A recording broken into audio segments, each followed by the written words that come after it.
I'm going to take Hannah with me everywhere I go. She's going to introduce me. Thank you very much. Thank you for coming out tonight during Global Entrepreneurship Week. I am Geof White. I'm here to teach you how to become an entrepreneur so that you can take over the globe. Let me explain why I am here tonight instead of somebody else. As you just heard from Hannah, I'm the author of Lemonade Stand Economics.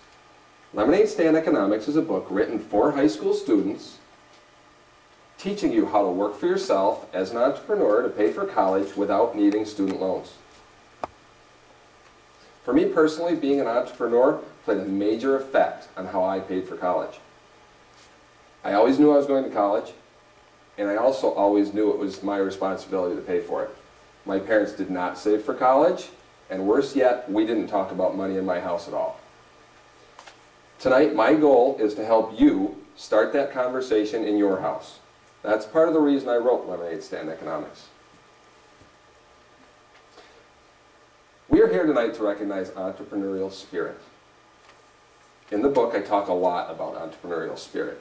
If you answer yes to any of the following, you may have some entrepreneurial spirit going on upstairs. Were you the kid that questioned everything? Were you the kid that always said, I can do that better? Were you the kid that's motivated by money? Were you the kid that was motivated by pride and excitement whenever you did something on your own? We have met many student entrepreneurs, and they all fall into three categories. Those motivated by money, those motivated by accomplishment, or a mix of both. Were you that kid that had a million ideas in your head every day? So many that you couldn't pick one and run with it? You know who you are, your parents know who you are, and your teachers know who you are. I was that kid too. Has anybody here ever been paid for babysitting? Anybody? Oh, lots. Has anybody here ever been paid for raking leaves or mowing lawns? We got just about everybody here. Did any of you have a lemonade stand when you were a kid? Oh yeah, Robert says yes. If you have, then you have had a taste of what being an entrepreneur is. Now, the question is, what does entrepreneurial spirit have to do with paying for college? Can high school students make enough money to pay for college? Absolutely. Can students make $15 an hour, or $25 an hour, or even $50 an hour working for themselves? Absolutely. Do most students realize this? Absolutely not. Most students don't know what to do or where to start when it comes to working for yourself. And that's another reason I wrote Lemonade Stand Economics, to show them how to start and what to do. I assume the majority of you are here because college is in your future. It's no secret college is expensive. Public university, $19,000 for 1 year, $75,000 if you go all four. If you go to a private school, it's double.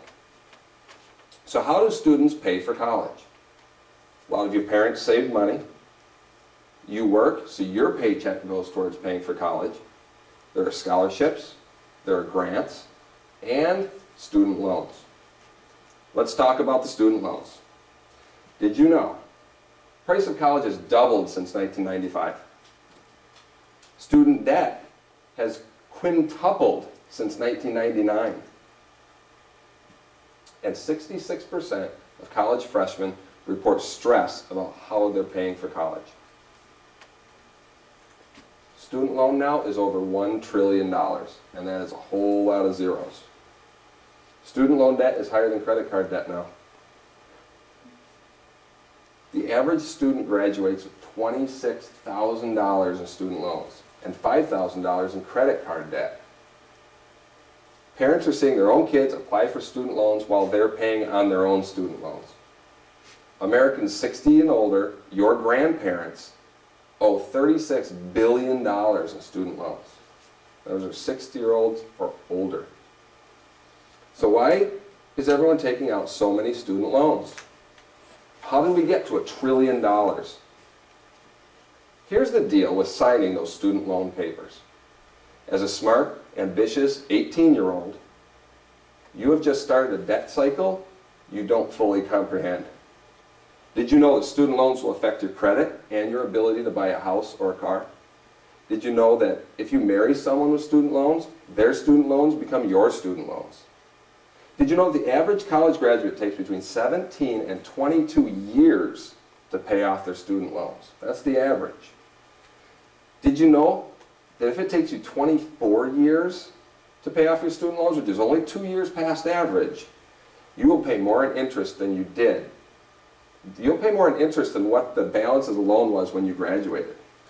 That's paying back $52,000 on this $26,000 loan. Parents. We do have a couple parents here tonight. I'm glad. Parents, part of the problem is that you understand painful, stressful, that comes with a monthly student loan payment, but your student doesn't understand. They don't have a frame of reference. To them, these are just numbers on a PowerPoint slide. This is painful, this is disturbing, so why are so many people making this choice? Why are more and more students taking out more and more student loans? Simple. Lack of planning. Families are not planning to pay for college ahead of time. Families spend more time planning their high school graduation party than how they're going to pay for college. You know it's coming, right? Maybe you didn't save enough. Maybe you didn't realize how expensive it was going to be. Maybe you all of a sudden want to go to a school that is more expensive than what you had planned for. Maybe you didn't start saving early enough. Maybe, like most people, like my parents, you didn't save at all. Sitting in the financial aid office at freshman orientation is not the time to start planning how to pay for college. At that point, what option do you have? You don't. You sign the student loan papers, you go to class, and when you graduate, you get a bill in the mail. And with that bill comes 17 years of student loan debt stress. So, what can you do now to avoid the 17 years of student loan payment stress? First, focus on 1 year at a time. Remember that slide on tuition cost? You don't need $76,000 on day one. Let's just focus on the first year. Can you find a way to earn enough to cover the first year? A goal of $18,000, much easier to handle than a goal of $76,000, which is quite overwhelming. Start saving early. The earlier you start, the more time you have on your side. You will see kids that start saving for college at 9 years old. Don't let that get to you. You still have time. It's not too late. You can start working for yourself this summer and start saving. Earn as much per hour as possible. You only have so much time in a day. Make sure you are earning as much as you can when you do work. If you earn $15 an hour, that's double minimum wage. If you can find a way to make $25 an hour, that's triple minimum wage. And if you're looking for ideas on how to make more dollars per hour, it's in the book. Fourth, and most importantly, get to work. Make working a priority. I understand there are a lot of things you'd rather do than work, but those things won't pay your tuition bill. Work isn't going to kill you, and I'll be honest, most entrepreneurs I meet enjoy the work they do. I know I did. I worked for myself cleaning windows for 8 years during those high school, college years, and I enjoyed it. Students, there are 3 things I want you to take away from our talk today. Number 1, you are never too young to be an entrepreneur. Number 2, it's never too late or too early to start with your entrepreneurial idea. Number 3, being an entrepreneur can pay for college. The typical student flips burgers and takes out student loans to pay for college. But you don't have to be typical. You have entrepreneurial options. We will see students who have created all sorts of entrepreneurial options. Some students sell ice cream, some students clean windows, some students sell jewelry. What do you like to do? What are you good at? What are you going to do to pay for college? What's your plan? Parents out there, do you have a plan? Parents have a tendency to protect their children from money. You don't want to worry or burden them with the stress of mortgage payments and car payments. As a parent, I understand that money can be stressful. But by shielding your children from money, real money issues, you are preventing them from learning about money and how to avoid financial mistakes. I want to look at this here. By 11th and 12th grade, 90% of students report having discussions with their parents about academic requirements. That's a fantastic statistic right there. People are talking about college. However, less than 50% reported discussed college costs. You're talking about the classes, but you're not talking about how to pay for the classes. Nearly 40% of 11th and 12th graders, and nearly 30% of the parents, couldn't estimate 1 year's tuition. That's easy. That's just looking it up. That's just taking the time. Today's parents are on track to only cover 16% of their kids' college costs. So students, it's on your shoulders. Have you talked to your kids about how to pay for college? Parents, there are 3 things I want you to take away from tonight. Number 1, talk to your kids about how to pay for college. Number 2, don't squash their entrepreneurial spirit. Encourage them when they try. Some will succeed, some will fail. Either way, they'll learn a lot. Number 3, hire or spend money with student-owned businesses. Look for them, seek them out. Buy popcorn, buy jewelry, hire them to mow your lawn. If your teenager can learn the concept of earning more than he or she spends, the result will be growing up financially free. Free to invest in the future and maximize the power of their income. Student loan debt robs you of that ability. Students, what is the point of all this? I'm going to tell you. You don't have to take the job at Subway making minimum wage, smelling like pickles and bologna. You don't have to take the work-study job in your financial aid packet that, again, pays minimum wage. As an entrepreneur, you can choose what you want to do and make more money doing it. Let's talk about that. What is an entrepreneur? What's an entrepreneur? Being an entrepreneur is about finding and creating your own path. It's about shifting your thinking to make work more than just income. It's about creating freedom, embracing who you are, and unshackling yourself from what people tell you you're supposed to do. Entrepreneurs think differently. Entrepreneurs are not easily defined. But who do you think of when you hear the word entrepreneur? You think of these guys. All very successful in their entrepreneurial endeavors. Now, let's look at some entrepreneurs you may not know yet. This is Dalton. Dalton is a senior at UW Green Bay. He owns and operates 4 tropical smoothie cafes, including the one in Appleton. He started at age 18 and has no student debt. This is Robert. Robert is a junior at UW Stout. We're going to talk to Robert later. He owns Never Lost Jewelry, and he creates custom jewelry out of recycled items, keys and buttons. And Robert started at age 17 and has no student loans. Chloe is a freshman at Yale. She started at age 11 selling popcorn every weekend at the farmer's market downtown Appleton. Before enrolling as a freshman, Chloe had saved enough for all 4 years of college. She already knows that she will graduate without any student debt from Yale from selling popcorn. Lindsay, Taylor, and Steph. Every summer, the ladies of College Creamery come home to Connecticut, they're from Connecticut, and sell ice cream treats out of their truck. They started at age 18 and they're paying for college themselves. Mark is a sophomore at UW Oshkosh and does public speaking to pay for college. Everybody knows Mark? Yeah. Some people knows Mark? Mark is the best 20-year-old speaker I've ever heard. That guy's great. Jason is a sophomore at UW Fox Valley, and he is a professional organizer to pay for college. Jason's parents did not plan. Jason took out student loans his freshman year. But sophomore year, Jason is not taking out student loans because he's working for himself and paying for it. Mackenzie is a senior at Appleton North.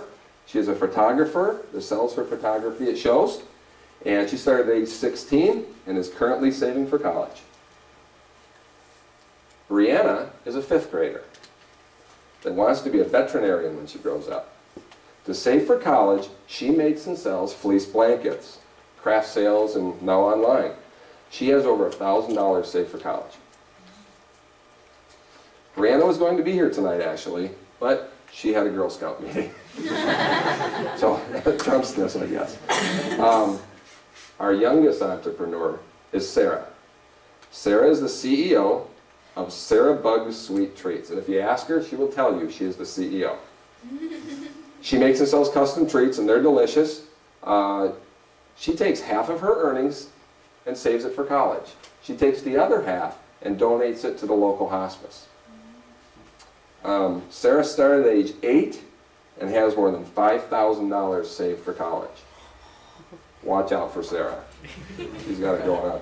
9-year-old Sarah, who lives in Canada, made us the deck of cookies that are back there. She sent those to us. We have one of our student business owners with us tonight, Robert. Robert Felton, owner of Never Lost Jewelry. Yes, folks, the Robert Felton. Robert is an example of how lemonade stand economics works. And so we brought Robert along so that he can tell his story. I just want to start off, does anyone have any questions about starting their own business? Can you hear me now? Awesome. Does anyone have any questions to start off? Like how I did it or anything like that? Yeah. Was this always something you wanted to do, or was it kind of like you found it? Well, actually, I had a class. I went to Renaissance School for the Arts, and we had to make clothing out of recycled materials for Goodwill for a charity event.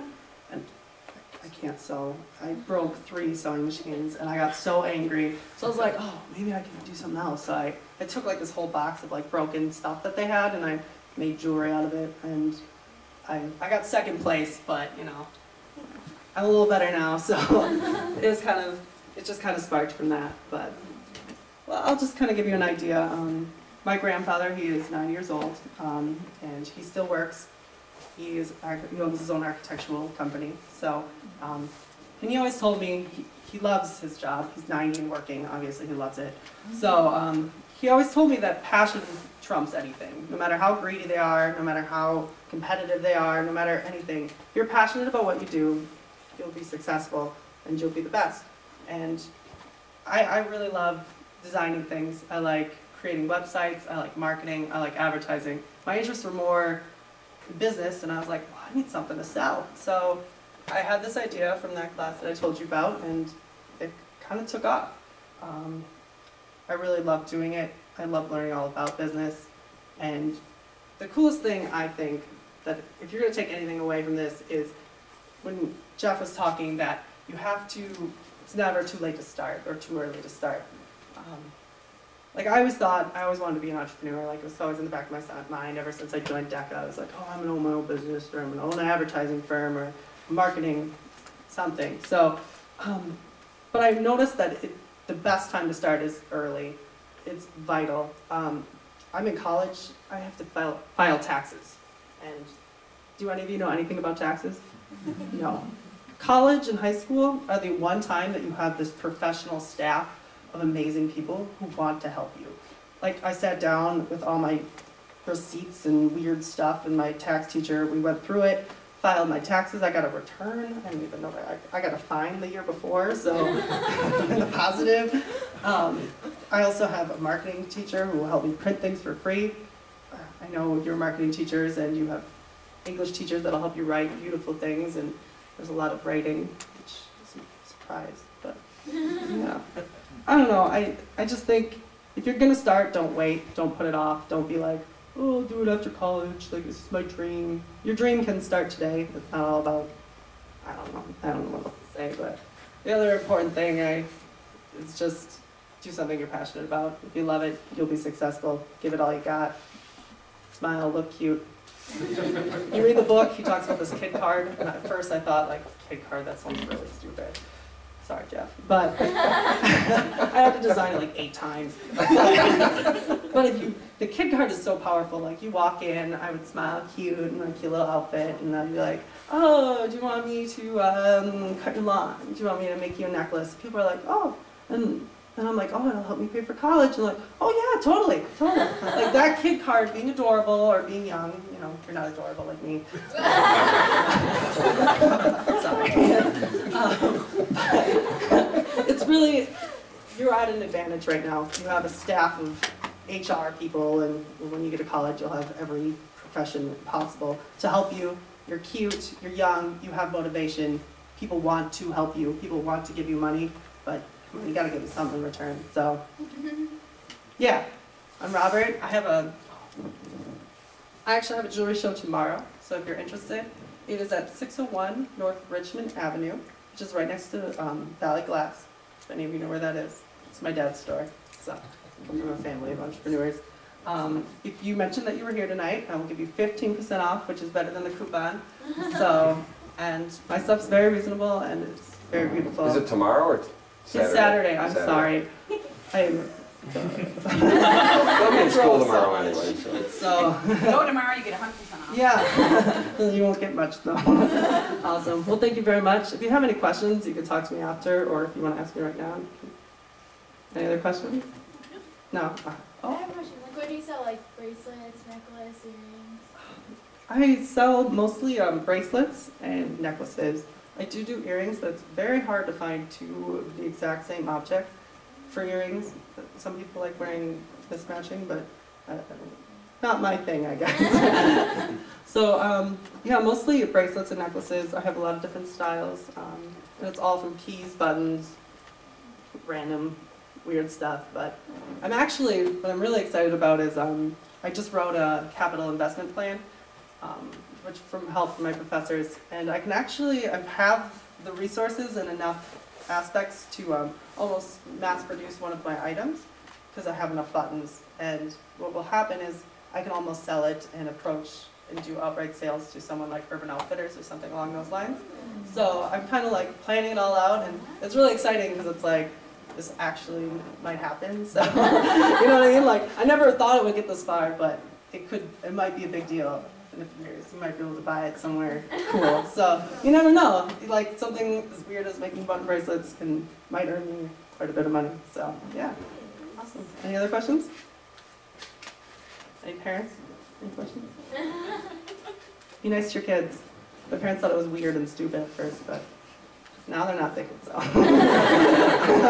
So now they're quite happy. So, well, thank you very much.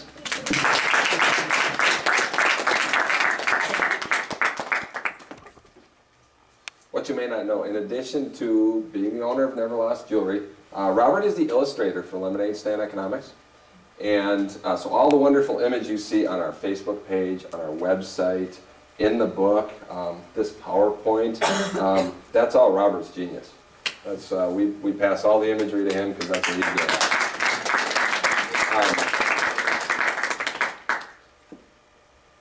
Robert talked a little bit about how he got into his business. And you kind of fell into it, didn't you? I fell into it too. And that's what we're trying to change here, is that falling into it, if that circumstance doesn't happen for you, you can make circumstances happen. That's what this is about, is finding an idea and doing it. The way I fell into it, I was standing in the mayor's chair. I was cleaning windows for a company called Rochester Window Cleaning when I was 15. It was a summer job. And I was standing in the mayor's chair cleaning his window, and literally standing on his chair. By the way, if you clean windows, don't do that. You're not supposed to do that. But I was standing in his chair cleaning a window, and his secretary popped her head in and said, "You clean windows on the side?" Never thought of it. I had never thought of it. And I went, "Sure." I was a kid. And she wrote down her address and said, "Come to my house and tell me how much you would charge me to clean my windows." Okay. So I went over there and I looked at her windows, and I had no idea how to bid a house. I had no idea. All I did is, for my summer job, I showed up, I cleaned windows all day, and I went home. I didn't know how to bid a job or tell someone how much it cost, so I said $60. I didn't know, I just kind of pulled a number out of the air. Okay, why don't you come over on Saturday? So I went and I bought myself some tools and went over there on a Saturday, and I cleaned her windows, and it took me 3 hours. And that's when my entrepreneurial brain really shifted, because I walked out of there with 3 $20 bills, and I thought, whoa, I only worked 3 hours. You know, when I worked for somebody else, the minimum wage at the time was $3.50, right around there. 3 hours there was $10. 3 hours now is 60. And my mind, it never changed. It stayed that way. It was like, I have to find more jobs that'll pay me $20 an hour. And that's how I fell into it. That's what this is about. You don't have to fall into it. You can go out and make this happen. I want to show you one last thing before we go and gobble up Sarah's cookies. Remember these guys? Forget about these guys.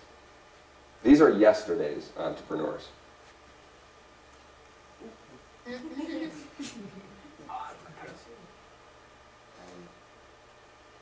These are today's entrepreneurs. Their efforts are what Global Entrepreneurship Week and Lemonade Stand Economics are all about. I want to thank Appleton East and DECA and Keegan O'Brien for having me here tonight. I got to say, DECA always impresses me. You guys are an impressive bunch. If you're working for yourself, or you know someone who's working for themselves, or you have questions about working for yourself, please, we'd love to hear from you. Get a hold of us. Website, emails, we're on Facebook. A lot of you, I think, already like us. Please get in touch with us. And thank you. I think Keegan wants to say a word or two.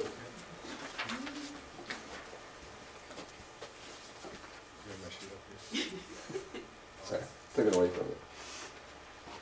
So like Geof said, he has a great website and Facebook page dedicated to Lemonade Stand Economics. We encourage you to check it out. The website address is on the awesome post-it notes that they have left for you at your chairs. Be sure to get yours. Geof and Robert are going to stick around to answer questions for a while. They also have a special pre-sale offer for the Lemonade Stand Economics book. The book will be out December 1st, but for Global Entrepreneurship Week, which we're celebrating this week, they're offering a purchase of the book for $13, and $1 of that proceeds will go to our MDA fund that we're raising for. We've already raised over $2 grand this year for the Muscular Dystrophy Association. So please do that if you can. We also have a few t-shirts to give away if you didn't get one, courtesy of Epiphany Law and Lemonade Stand Economics. Anyone who has a star sticker on the back of their post-it notes wins one of those t-shirts. No fear, grab an extra rose. We ask you to enjoy the cookies and giveaways, and thank you for coming tonight to celebrate Global Entrepreneurship Week. So thank you very much.